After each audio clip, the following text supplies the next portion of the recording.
Naalala niyo pa ba ang 2 billion peso BPI bank account ni Duterte? I can explain very well, legit explanation, but hindi naman ganun kalaki.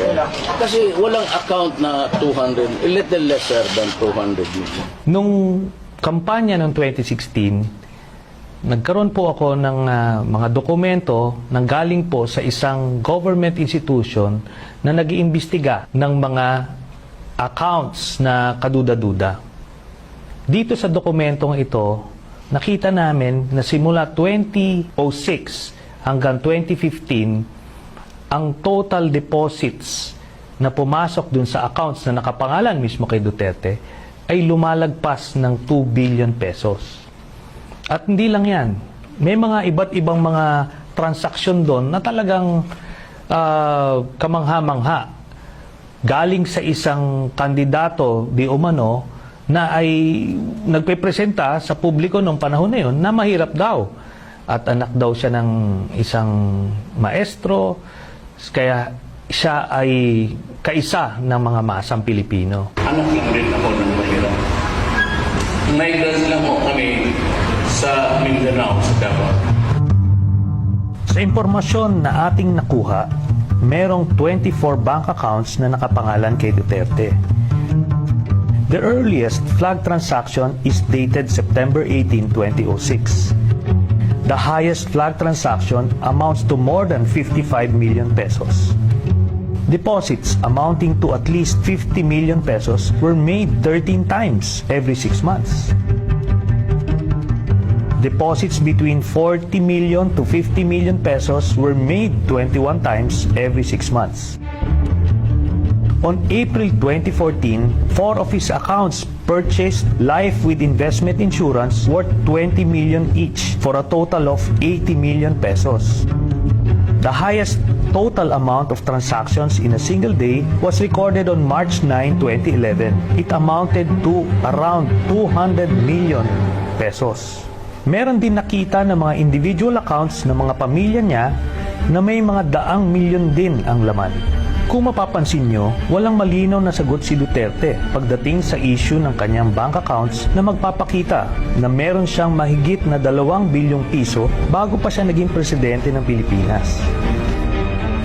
Hindi niya ako sinipot sa BPI Julia Vargas branch nung kampanya.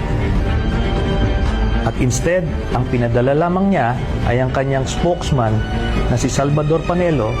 Natataranta siya sa tuwing nababanggit ang ill-gotten wealth niya. Meron ako sa BPI. Hindi ganun kalaki.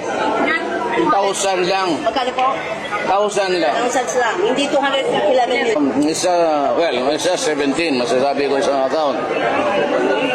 Yung isa below 50. Nag-confirm mismo ang Office of the Ombudsman na meron na silang official copies ng bank accounts ni Duterte na the same nitong mga bank accounts na nilabas ko sa media. Ano ang ginawa ni Duterte? Pinatanggal niya ang opisyal na ito na ginagawa lang naman ang kanyang mandato.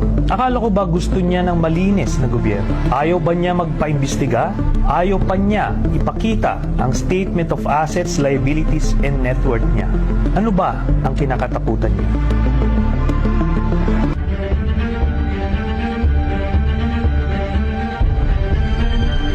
Base din doon sa aming pagsisiyasat, maraming pwedeng pagkuhanan si Duterte netong pera na ito.